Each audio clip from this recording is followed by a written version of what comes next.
Good morning, everyone. Welcome to Forum Friday. On Forum Fridays, I talk to Mark and we deep dive into the forums and look at what bakers are working on. Hi, Mark. Welcome. Hi, Dr. Lynn. Happy Friday, everybody. Happy Friday. And has the forums been busy? There's been a little bit going on as there's been some new posts, a brand new member, and a little activity on some previous posts by members supporting each other and making comments. So it's been good. It's like it's starting to get some more momentum, right? And Awesome. I really enjoy seeing that, right? What's this about burger buns? Well, we have a lady, Sumaya. And it's not really clear where she is, but she is in the process of wants to make a perfect commercial burger bun. So she's looking for help in terms of formulation and process, as well as she's asking about preservatives for shelf life. And she's come to BAKERpedia because she can't find any videos or anything anywhere else to help her for this information, right? And so she does all the practical, but she understands the process, but she wants to improve color and texture and shelf life is the main thing, right? So English is not probably her first language, but she did a good job kind of explaining what it is she's principally interested in. What is the main problem? Well, it seems to me, I mean, there's a lot of different burgers as far as what's the perfect one out there. And I think that's the one thing that needs to be maybe flushed out more as far as what her market is in terms of what she is trying to sell. Because if it is something that is very inexpensive, like the little 8-packs and stuff like that, that's a different approach than the trendy brioche buns that are very high in sugar and fat, which are much more expensive ingredients than flour and water. So there's a little bit of flushing out to do there, and we can certainly help her out with some information there.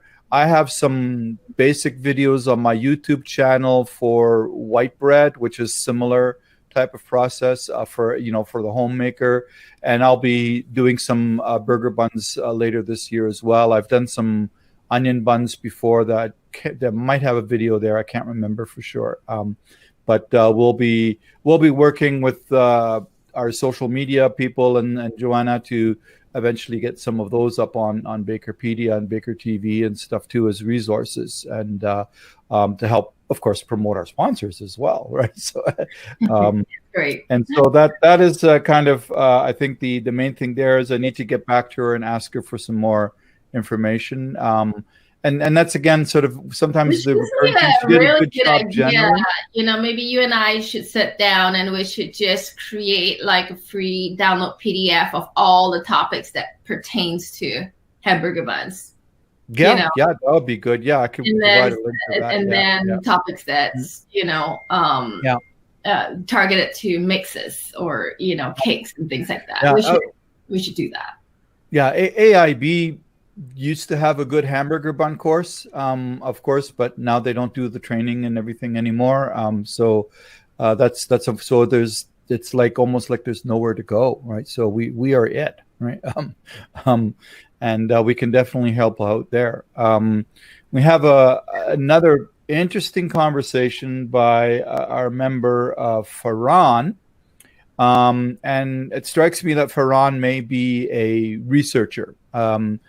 So he has an interesting question, and he's asking about water activity prediction. I don't know that water activity can be clearly predicted, but maybe an approximate calculation might be able to be done. But he was saying that he recently had a long ongoing studies and models of water activity in cake specifically.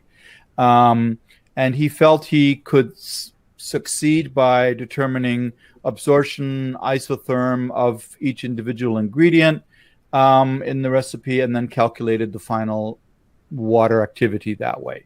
So But he's yeah, I think it's possible if you have those models and that data and you can input it into an NIR.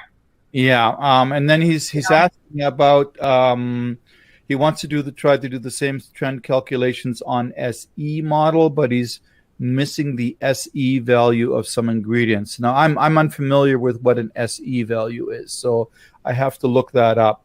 But it sounds very interesting. I really think that is still pretty far off unless he has done extensive studies and data collection on a whole bunch of stuff. I mean, if he's already done that, has he posted in the forums on his idea and stuff? Just this question, that's it. So yeah, if he's done all that, I mean, thinking about any model that could possibly work in an NIR or things like that, I was thinking like indirect collection method, which would be an NIR, near infrared. Then he could possibly enter those values into the NIR, but it just requires a lot of testing. It's possible. I guess to my mind, it's not something the typical bakery would use. That's no, actually, if he perfects his model and he licenses his equations and his algorithm to people like Pertinent Instruments and NIR manufacturers of the NIR technology, then that's where he would get his money back, through the licensing of that. So that would be a new thing. And absolutely, yeah, I think the market is ready for something like that, because we've been talking about water activity for some time. The problem is, though, the easier way of doing this is really a water activity meter, which is an Aqualab, which is really cheap, So that's the hurdle right there. Is like, why implement something that's more expensive when there's already a cheap alternative on the market? That's what I mean. It becomes a little bit academic in that sense, right? Correct. Yeah. I mean, academically, yeah, it does make sense for prediction, but that's a lot of money spent on the data collection, on baking out in ingredient studies, right? So yeah, that's my 2 cents on that. Yeah, that's like I said, it's an interesting subject. Well, we'll see how much further that can go. It seems like sounds like he's an experienced researcher. He's contributed on a couple of other pages here and there. As a matter of fact, actually, on the next question, there's a conversation on potassium sorbate in terms of mold. But what is not clear is where and when the mold is happening. Louisa wants to be able to spray potassium sorbate onto the packaging, and because she thinks that is a way of controlling her mold. And as you and I have had this conversation many times. A lot of times it really just needs to go back to, where is the contamination happening? Make sure everything is clean. Exactly. Right. Even, things like, I've often had these conversations when I was in the lab that I worked in, and with some of the safety people, is that gloves are great for protecting yourself. But be aware that if you contaminate the glove and then contaminate the product, you're still doing contamination. You have to have clean gloves just as much as you have to have clean hands, right? Correct. The gloves are there more to protect you than they are to protect the product, right? More often than not. My favorite always is the one that why I don't like drive-throughs that much. Where in some cases I've seen drive-throughs where the person handling the money is also the person handling food, like preparing sandwiches and things like that. And it's like you have to remind them to take the gloves off or change gloves after they just collected cash at the window, because they forget. They're transferring that dirt onto your food. Right?